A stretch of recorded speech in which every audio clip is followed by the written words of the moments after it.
वंदे अहं श्रीगुरु श्रीयुतपदकमलं श्रीगुरुन् वैष्णवंश श्रीरूपं साग्रजातं सहगण रघुनाथितं तं सजीवं साद्वैतं सावधूतं परिजन सहितं श्रीकृष्ण चैतन्य देवं श्रीराधा कृष्ण पदानुसहगण ललिता विशाखान्वितांश्च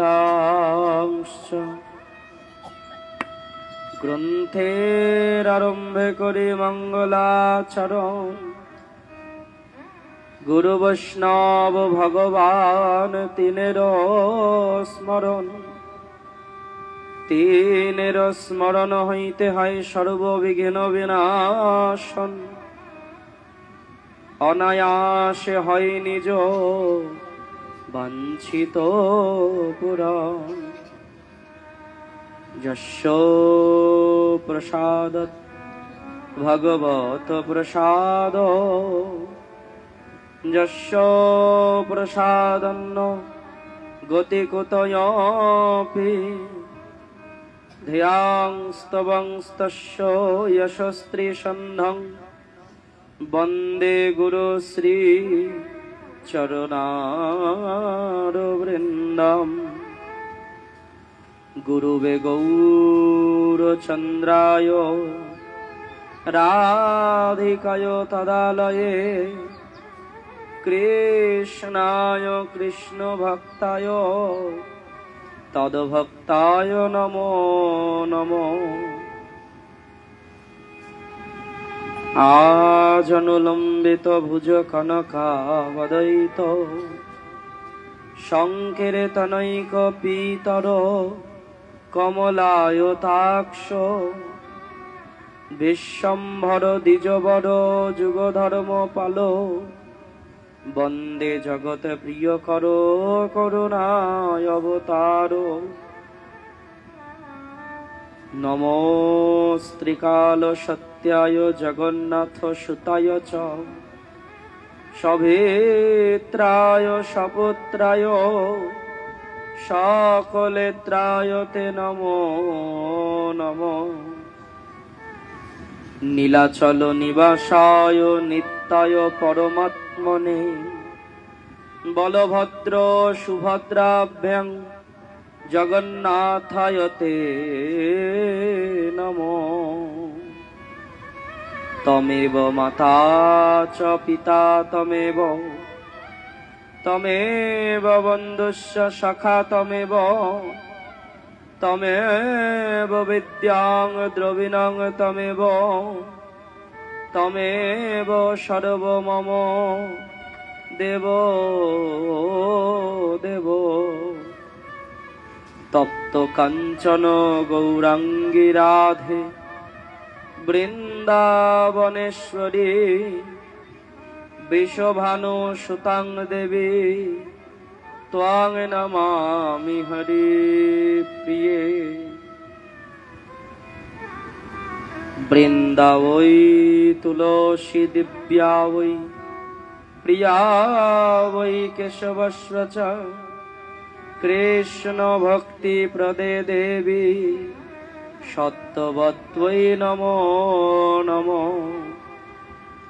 हा कृष्ण करुणा सिंधु दीनबंधु जगतपति गोपेश गोपिकाकान्त राधाकान्त नमोस्तुते श्रीरूप सनातन भट्ट रघुनाथ श्रीजीव गोपाल भट्ट दास रघुनाथ এই ছয় গোসাইর করি চরণ বন্দন যাহা হইতে বিঘ্ন নাশ अभीष्ट पुराण वाञ्छा कल्पतरुभ्यश्च कृपा सिन्धु भयेव च পতিতানাং পাবনেভ্যো বৈষ্ণবেভ্যো নমো নমো। হরে কৃষ্ণ কৃষ্ণ কৃষ্ণ হরে হরে, হরে রাম রাম রাম হরে হরে। হরে কৃষ্ণ কৃষ্ণ কৃষ্ণ হরে হরে, হরে রাম রাম রাম হরে হরে। बोलिए भागवत महापुराण की, शुकदेव गोस्वामी पाद की, परीक्षित महाराज की, समवेत गौर भक्त वृंद की। प्रेम से बोलो बोलो राधा रानी की।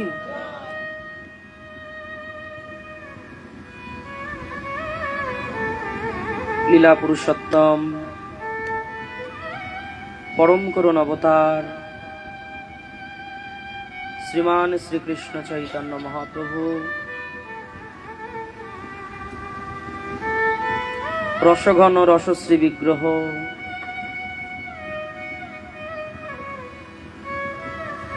कलिजुग शोधनकारी, कलिते नामदाता प्रेमदाता पतित पावन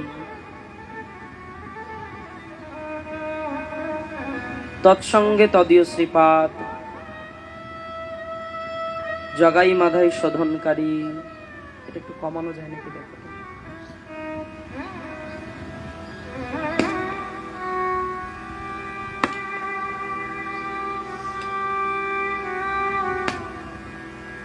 तदीय श्रीपाद परम करुण अवतार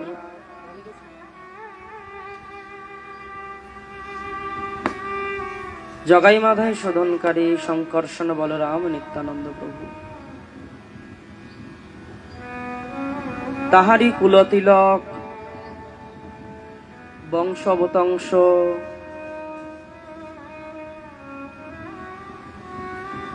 प्रातस्मरणीय परम पूज्यपाद लीला प्रविष्ट 108 श्री श्री 3 कोटी गोस्वामी महाराज श्री चरण कमल आश्रित मोर आराध्यतम श्री गुरुदेव प्रातस्मरणीय परम पूज्यपाद लीला प्रविष्ट 78 शत श्री श्री सनातन दास जी गुरु महाराज श्री चरण कमले ए अधमेर ए दासन दासेर असंख्य असंख्य कोटि कोटि दंडवत निवेदन एवं तदन्ते सकल श्रोता आगत अनागत गौर भक्त अनुरागी कृष्ण भक्त अनुरागी भक्तगण एवं मातृमंडली सकलेर श्रीपाद पद्मे ए अधमेर असंख्य असंख्य कोटि कोटि प्रणाम। निताई चाँद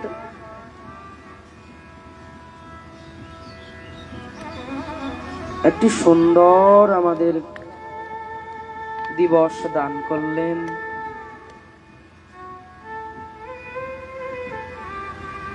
আজ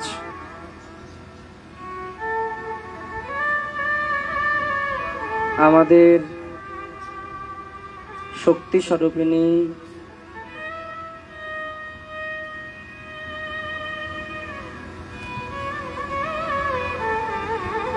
गदाधर पंडितेर आविर्भाव दिवस।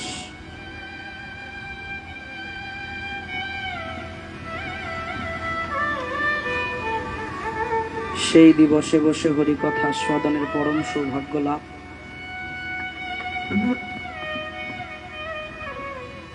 এবং যে কারণে আমরা একত্র হয়েছি একটি বিরহ উৎসব,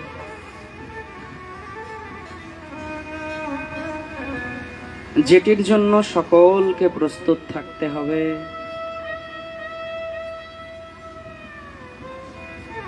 যাদের যাদের এই পৃথিবীর বুকে একবার আসতে হয়েছে সকলকে এই দিনটির জন্য প্রস্তুত থাকতে হবে। কোন দিন? যেদিন সমস্ত মায়ার বাঁধন ছিঁড়ে যাবে আপনি হতে, মায়ার বাঁধন ছিঁড়ে যেদিন সত্যিকারের দেশের দিকে রওনা হতে হবে। প্রশ্ন হবে, তাহলে আমরা যেখানে রয়েছি এটা কি মিথ্যা জগৎ? বলছো অবশ্যই, এটা হলো মায়ার জগৎ। আর মায়া হলো, মায়া চিরস্থায়ী ভক্তগণ? মায়া কি চিরস্থায়ী? ক্ষণস্থায়ী। যতদিন এ দেহে প্রাণ ততদিন মায়া বিরক্ত করবে। এ জন্মে যাদেরকে পেয়েছি মা রূপে, বাবা রূপে, ভগ্নী ভ্রাতা, কত প্রকার সম্পর্ক, সমস্ত সম্পর্ক মিথ্যা। এরকম প্রত্যেকটা জন্মে জন্মে সবাইকে পেয়েছি। এর আগে কত জন্ম হয়েছে আমাদের, সে সমস্ত জন্মেও না কাউকে মা বানিয়েছি, কাউকে বাবা বানিয়েছি।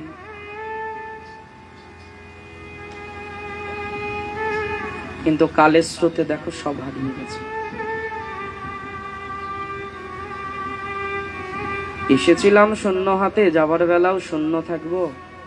থাকবে শুধু দুটো জিনিস, সে হলো সৎকর্ম অসৎকর্ম, যেটা আসার সময়ও ছিল, যাওয়ার সময়ও থাকবে। সৎ অসৎ দুটি কর্ম কখনোই পিছন ছাড়ে না। যে যেমন কর্ম করেছিলাম পূর্বে, সে অনুযায়ী বর্তমানে ভোগ করছি।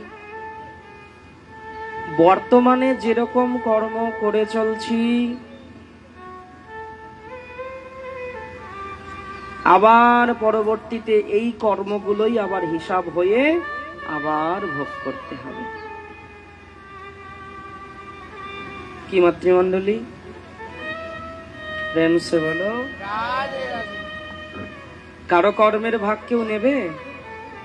হ্যাঁ, কারো ভাগ কেউ নেবার নেই জগতে।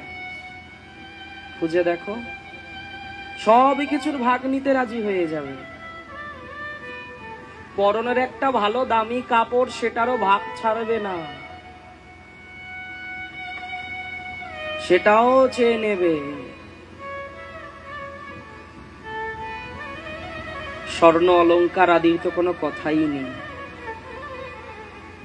জায়গা সম্পত্তি, বাড়ি গাড়ি, টাকা পয়সা, সব কিছুর ভাগ চাইবে সবাই। না চাইলেও জোরপূর্বক নিয়ে নেবে। যদি না দেই তবুও জোরপূর্বক নিয়ে নেবে। কিন্তু একটির কর্মর ভাগ কেউ নিতে রাজি হবে না। সে হলো আমার কৃতকর্ম, পাপ কর্ম। কেউ নেবে? পুণ্যটা বললে তাও রাজি হবে, হ্যাঁ পুণ্য দাও, দিয়ে দাও, নিয়ে নেব। কিন্তু পাপের কথা যদি বলা হয় যে ভাই আমি এতগুলো পাপ করেছি জীবনে, এর ভাগগুলোকে একটু নেবে? কেউ নেবে না। বলে মা এত ভালোবাসে, জন্মদাত্রী মা, তার কাছে যদি যাই, মা তো অবশ্যই নেবে না। নেবে না, প্রমাণ। রত্নাকর দস্যুর পাপের ভাগ কে নিয়েছিল? কেউ নেই। মার কাছে যখন গেল, মা ফিরিয়ে দিল। বাবার কাছে গেল, বাবাও ফিরিয়ে দিল।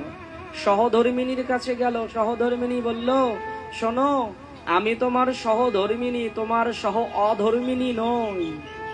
তুমি যদি ধর্ম করতে তাহলে কিছুটা ভাগ আমি পেতাম। তুমি সারা জীবন অধর্ম করেছো, অসৎ আচরণ করেছো, সেই ভাগটা আমি দিলেও নিতে পারবো না। আপন কর্ম ভঞ্জায় সমন কহয় লোচন দাসে। আমার কর্ম আমাকেই ভোগ করতে হবে, এর ভাগ কেউ নেবে না। অপরকে খুশি করার জন্য তাহলে নিজে কেন অসৎ কর্ম করি? মায়েরা, সংসারটা যে সারা জীবন ঠেলছি, সংসারটা যতটুকুই ঠেলছো বা ইনকাম আদি করছো, এর কত পার্সেন্ট তুমি নিজে ব্যবহার করো?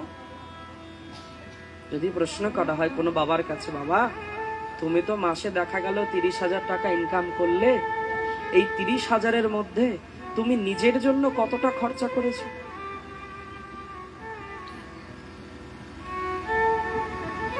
কি উত্তর আসবে? কই করলাম? ছেলে মেয়ে স্ত্রী পিতা মাতা সংসার, এদের পেছনে তো দিয়ে দিয়েই কুলোতে পারলাম না, নিজের আর কই হলো বলো।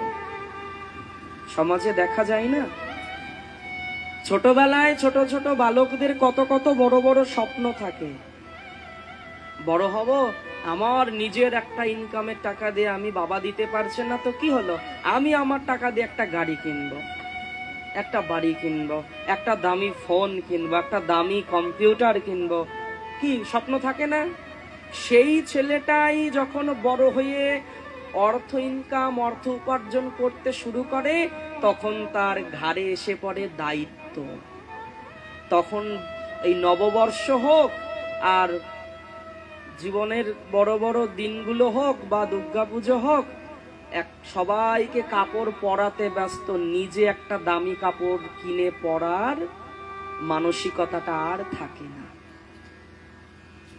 প্রেম সে বলো, দিতেই শেষ হয়ে যায়, কিচ্ছু থাকে না। তবু এক গাল হাসি নিয়ে সবার সামনে দাঁড়ানো হয়। কি মায়েরা, সত্য বলছি না? জীবনে তো কতগুলো দিন চলেই গেল, আমার থেকে আপনারা সংসারে 2 দিন বেশি দেখেছেন। আপনারাই বলুন না, জীবন ভর কি করলে? নিজে একটা কম দামি পোশাক পরে ঘরের ছেলেটাকে একটু দামি পোশাক পরানোর কত চেষ্টা করেছ। নিজে একবেলা কম খেয়ে আর একজনকে খাওয়ানোর জন্য ব্যস্ত হয়ে পড়েছ। প্রেম সে বলো। এই ঘটনাগুলো প্রত্যেকের জীবনে আছে। মায়েদের দেখা যায় না? মায়েদের জীবনে সব থেকে বেশি থাকে এই বিষয়গুলো। বাবাদেরও থাকে, এমন নয় যে থাকে না, থাকে।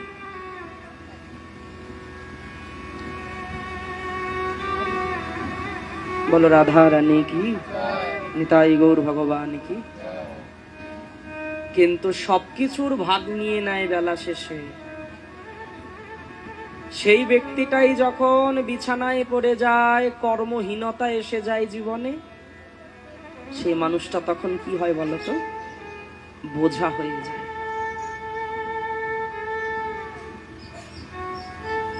কি মায়েরা, মিথ্যা বলছি? বাবা মিথ্যা বলছি? সেই ব্যক্তিটাই তখন বোঝা হয়ে যায় না? কখন বোঝা হয় জানো? যখন তুমি সংসারের জন্য আর করতে পারবে না, তখন তুমি বোঝা।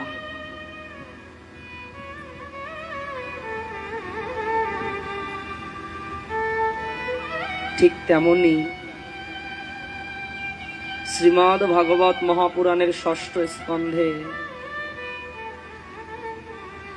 সুখদেব গোস্বামীপাদ বললেন, পরীক্ষিত, মানুষ 3 প্রকারে পাপ করে। কত প্রকারে? 3 প্রকারে। কায়, মন, বাক্য। শরীর দ্বারা পাপকর্ম করে, মন দ্বারা পাপকর্ম করে এবং বাক্য দ্বারাও পাপকর্ম করে। সে যদি ইহলোকে সেই সব পাপের যথাবিধি প্রায়শ্চিত্ত না করে, তবে মৃত্যুর পরে সেই সব ভয়ানক যন্ত্রণাপূর্ণ নরকে সেসব ভোগ করিতে হয়।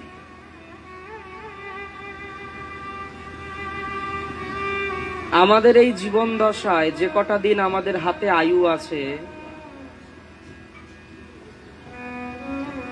প্রত্যেকে পাপ কর্ম করছি, কায় মন বাক্যে 3 ভাবে।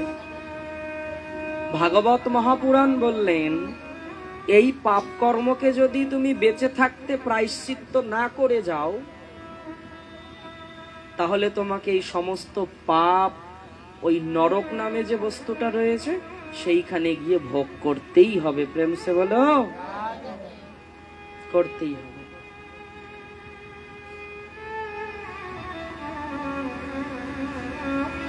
তাই কি করা উচিত? সেই জন্য এই জন্মেই মৃত্যুর পূর্বেই শরীর অপট হওয়ার আগেই সতর্ক ও সংযত চিত্তে পাপের গুরুত্ব ও লঘুত্ব বিবেচনা করে অবিলম্বে পাপের নিষ্কৃতি নিমিত্ত প্রায়শ্চিত্ত করা উচিত। যেমন রোগের গুরুত্ব ও লঘুত্ব বিবেচনা করে মর্মজ্ঞ চিকিৎসক রোগের যথাযথ চিকিৎসা করেন। শরীরে রোগ হয়েছে, ডাক্তারবাবুর কাছে গেলাম, ডাক্তারবাবু গুরুত্ব লঘুত্ব সব বিচার করলেন, করার পর সেই ব্যাধিটাকে সারানোর জন্য আমাকে ঔষধ দিয়ে দিল। আমি যথাবিধি নিয়ম মেনে বাড়িতে সেই ঔষধগুলো টাইম বাই টাইম সেবন করলাম, আমার রোগ সেরে গেল। কিন্তু এ তো দেহের রোগ বাবা, মনের রোগ কি করে সারবে?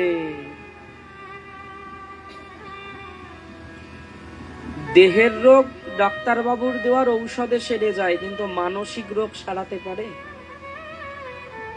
মনের রোগ, এখানে মনের রোগ বলতে এখানে আমাদের যে এই 3 প্রকার কায় মন বাক্য 3 প্রকারে যে পাপ করলাম, এই পাপগুলো কোন ডাক্তারবাবু ধোবে?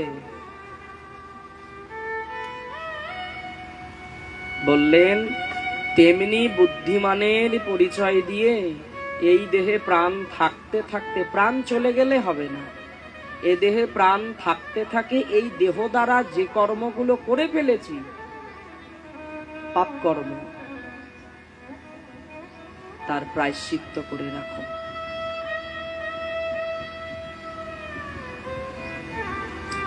কি বললেন? পরীক্ষিত মহারাজ জিজ্ঞাসা করলেন, হে পূজ্যবর, এই পাপের প্রায়শ্চিত্ত কিভাবে হয়? আপনি তো বলছেন যে কায় মন বাক্য পাপ করলে সেই পাপের প্রায়শ্চিত্ত করা উচিত, তাহলে এই আপনি বলে দিন পাপ, এই সমস্ত পাপের প্রায়শ্চিত্তটা জীব জগৎ কিভাবে করবে, এই মনুষ্য জাতি কিভাবে প্রায়শ্চিত্তটা করবে? সুখদেব গোস্বামীপাদ বললেন, প্রায়শ্চিত্তের রূপ কর্মের দ্বারা পাপরূপ কর্মের মূলোচ্ছেদ হয় না, কারণ অবিদ্যা আর সমাচ্ছন্ন এক অজ্ঞানী জীবই ওই সব কর্মের অধিকারী। অজ্ঞান থাকা পর্যন্ত পাপ বাসনার সর্বতভাবে নিবৃত্তি সম্ভব নয়। সুখদেব গোস্বামীপাদ বললেন, শোনো, পাপের প্রায়শ্চিত্ত করবে, কিন্তু সবার দ্বারা পাপের প্রায়শ্চিত্ত সম্ভব হবে না। কেন? বলছেন যারা অজ্ঞানী, যাদের প্রকৃত জ্ঞান তত্ত্ববোধ নেই, তারা পাপের প্রায়শ্চিত্ত করতে পারবে না। আচ্ছা, যদি প্রশ্ন হয় প্রকৃত তত্ত্ব জ্ঞান কোনটি, কাকে বলে প্রকৃত তত্ত্ব জ্ঞান? কেবল রাধা কৃষ্ণ, এটাই পরম তত্ত্ব, প্রকৃত তত্ত্ব। এই তত্ত্বকে যতদিন না পর্যন্ত আমরা জানতে পারবো, নিতাই গৌরকে যতদিন না জানতে পারবো, বুঝতে পারবো, ততদিন প্রকৃত তত্ত্ব জ্ঞান আমার মধ্যে আসবে না। বলে কেন? আমি যে ডাক্তারি করি, আমার মধ্যে কত জ্ঞান, আমি যে চাকরি করি, আমি বড় পণ্ডিত, তাহলে আমার কি কোনো জ্ঞান নেই? বলছে বিদ্যা মধ্যে কোন বিদ্যা সার, রায় কহে কৃষ্ণ ভক্তি বিনা বিদ্যা নাহি আর। মায়েরা, আপনি যদি ভালো রন্ধন জানেন, সেটাও তো এক প্রকার বিদ্যা। কোন মা দেখা গেল সুন্দর সেলাই করতে জানে, সেটাও তো এক প্রকার বিদ্যা। হ্যাঁ, দেখা গেল কেউ সুন্দর সঙ্গীত করতে পারে, সেটাও তো এক প্রকার বিদ্যা। কেউ সুন্দর পড়াতে পারে, এটাও তো এক প্রকার বিদ্যা। কিন্তু রামানন্দ কিন্তু এগুলোকে প্রকৃত বিদ্যা বললেন না। এ বিদ্যার নাশ আছে। মায়েরা, এখন আপনি ভালো রন্ধন করতে পারেন, চোখটা চলে গেলে আর ভালো রন্ধন হবে? হবে না। এখন আপনি ভালো সেলাই করতে জানেন, যেদিন এই হাতটা তোমার আর স্বাদ দেবে না, সেদিন ভালো সেলাইটা হবে বলো? হবে না। যত বড়ই তুমি টিচিং লাইনে থাকো না কেন, পড়াশোনা পড়াও না কেন, সেদিন কি হবে? কালের প্রকোপে পড়ে তোমার স্মৃতিশক্তি হ্রাস পাবে, হবে না। তাহলে এটা প্রকৃত বিদ্যা রইল না, এই বিদ্যার হ্রাস আছে। যে বিদ্যার হ্রাস আছে তাকে প্রকৃত বিদ্যা বলে না। যে বিদ্যা শরীরের সঙ্গে সঙ্গে ক্ষয়প্রাপ্ত হয় তাকে প্রকৃত বিদ্যা বলে। মায়েরা, আমি যে সমস্ত বিদ্যার কথা বললাম, এই প্রত্যেকটা বিদ্যা শরীরের সঙ্গে সম্বন্ধীয়।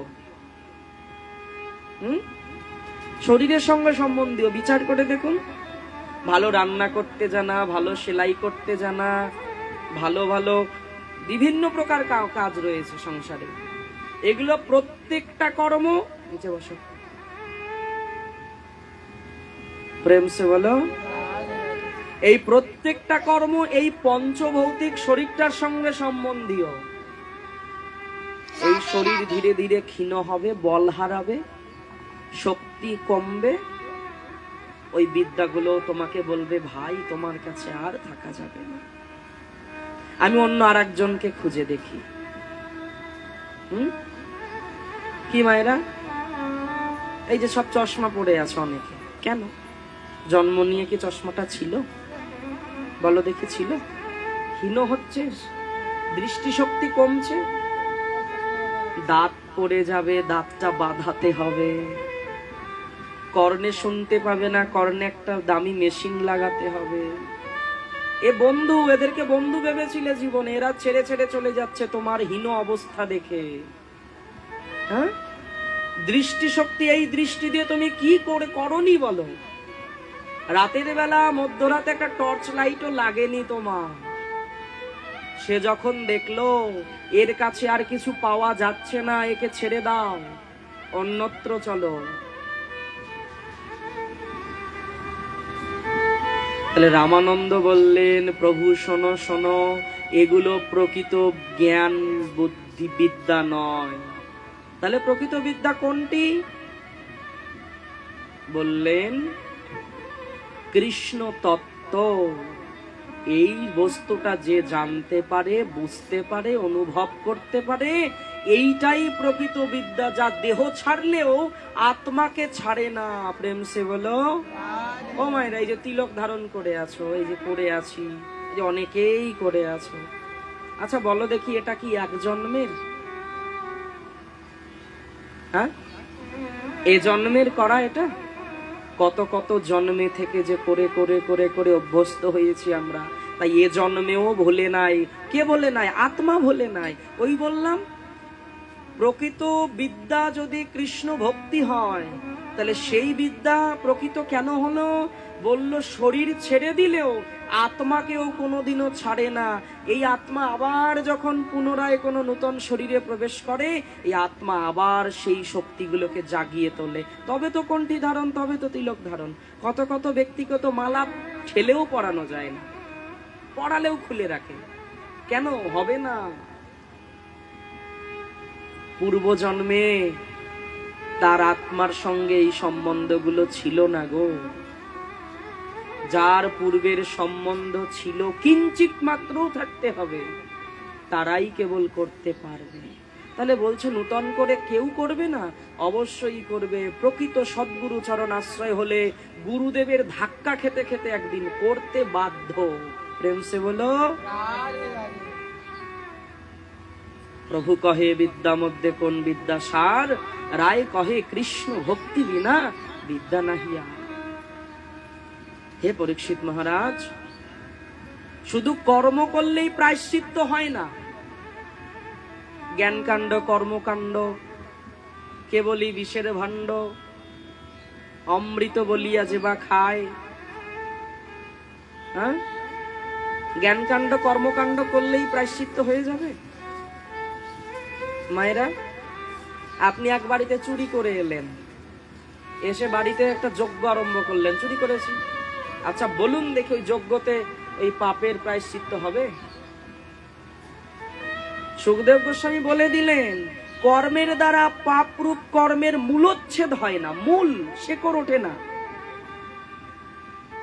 হ্যাঁ, একটা বট গাছ, বাঁশের ঝাড়, বট গাছ, এই কিছু কিছু বৃক্ষ আছে না, গোড়া কেটে দিলেও কিছুদিন পরে আবার হয়ে যায়, কি হয় না? কিন্তু ওটাকে যদি একেবারে থামাতে হয় তাহলে আমাকে কি করতে হবে?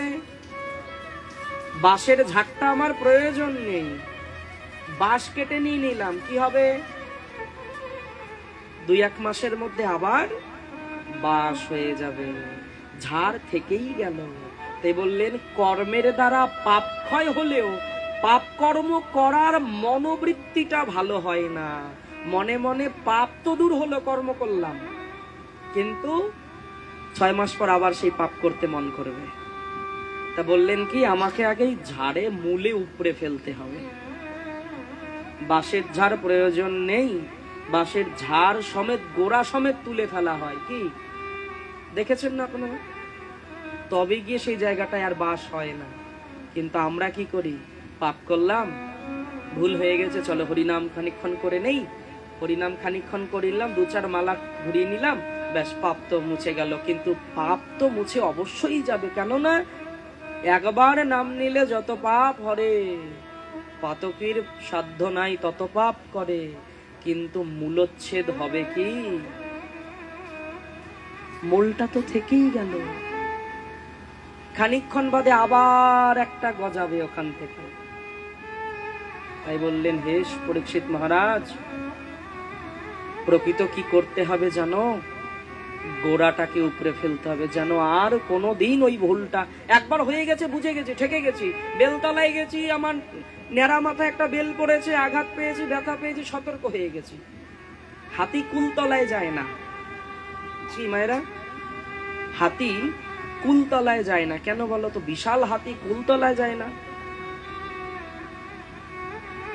ওই ছোট ছোট কুলের আটি হাতির পায়ের ভেতরে ঢুকলে বের করা মুশকিল আছে, যায় না। নেড়া বেলতলায় যায় না কেন বলে? একবার গুঁতো খেয়েছে তো, আর যেতে চায় না। কিন্তু দেখো, জানিয়া বুঝিয়াও বারংবার ইচ্ছাকৃত সেই পাপ কর্মে ডুবে মরি। একটা হলো জেনে ঘুমানো, একটা হলো জেগে ঘুমানো, আর একটা প্রকৃত ঘুম। যে সত্যিকারীর ঘুমায় মায়েরা, তাকে জাগানো সম্ভব কি সম্ভব নয়? হ্যাঁ, যে সত্যিকারী ঘুমাচ্ছে তাকে জাগানো যাবে না? তাকেই জাগানো যাবে। যে সত্যি ঘুমিয়ে আছে তাকে কি দুটো ঠেলা মারো, ধাক্কা মারো, ডাক দাও, উঠে যাবে। কিন্তু যে মনে মনে শয়তানি করে ঘুমানোর ভান করে চুপ করে শুয়ে আছে, ঢাক ঢোল পিটিয়ে ওকে তুলে নিয়ে গঙ্গায় ফেলে দিয়ে আসলেও ঘুম ভাঙবে না। আমার দশা কিন্তু তাই। ভাগবত জ্ঞান দিচ্ছে, গীতা জ্ঞান দিচ্ছে, শ্রী গুরুদেব বোঝাচ্ছে, বৈষ্ণব জগৎ আমাদেরকে বোঝাচ্ছে, বলে কীর্তন যখন শেষ হয়, কীর্তন শুনি, শাশুড়ি মা বলছে কীর্তন থেকে উঠে যখন বৌমা বাড়ি আসবা সব ঝাড়িয়ে ঝুড়িয়ে ফিরে আসবা, কিছু কিন্তু সঙ্গে আনবা না। বলে নাকি আপনাদের কেউ? আগে বলতো, ওই যে বলছে দেখুন, আগে বলা হতো এই কথাটা, প্রেম সে বলো। বলে ওই কীর্তনে যে সমস্ত উপদেশ করে পাঠক মহাশয় বসে বসে তো বড় বড় জ্ঞান দেয়, ওই জ্ঞান কি সব ধরা যায়? ওখানকার জিনিস ওখানেই থুয়ে আসবা, নিয়ে আসবা না।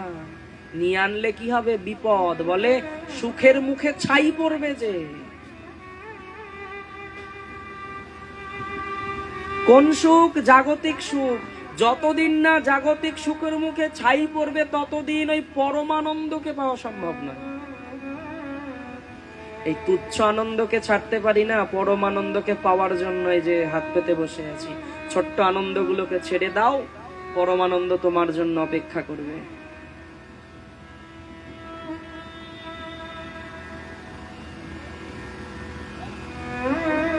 কি বললেন?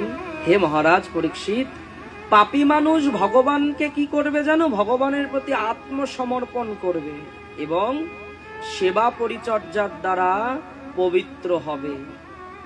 সেবা চর্চার দ্বারা পবিত্র যত পরিমাণ হওয়া যায় তপস্যা দ্বারাও সেই পরিমাণ পবিত্র হওয়া যায় না। যুগ যুগ বসে বসে 1 ঘন্টা 5 ঘন্টা 12.5 ঘন্টা বসে বসে তপস্যা করছো, তপস্যা হবে? বলুন দেখি হবে? গুরু মহারাজ গায়ত্রী মন্ত্র আদি দিয়ে গেছে, বলেছে ত্রিসন্ধ্যা করিস, 3 বেলা জপ করিস। খুব ভালো কথা। জপ করতে বসে মনটা যে কোন দিক দৌড়ে বেড়ায়, তো 1 ঘন্টা তো অনেক সময়। ধ্যান হয় কলিযুগে? আমার তো হয় না। জপ করতে বসলে মনে পড়ে ওই যে সেদিন আমার একদিন রাস্তায় গাল দিছিল।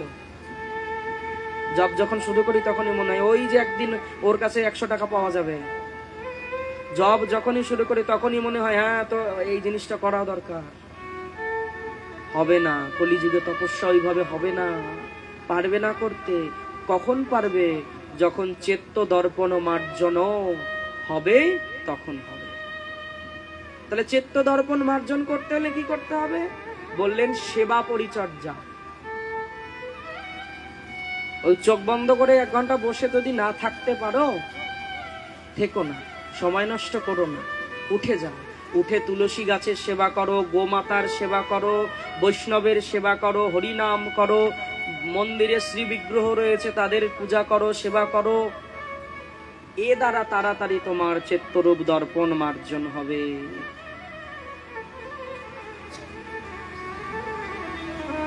এই বিষয়ে একটা তোমাকে প্রাচীন ঘটনা শোনাই, শোনো।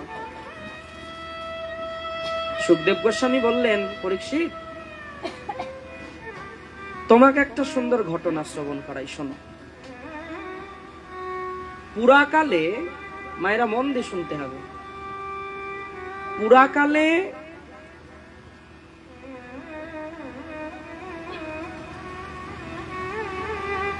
কন্যাকুজ নগরে অজামিল নামে এক ব্রাহ্মণ বাস করত। কন্যাকুজ নগরে অজামিল নামে একজন ব্রাহ্মণ। ব্রাহ্মণের স্বভাব কেমন ছিল? বললেন, এই অজামিলের স্বভাব কেমন ছিল জানো? ভক্তপরায়ণ,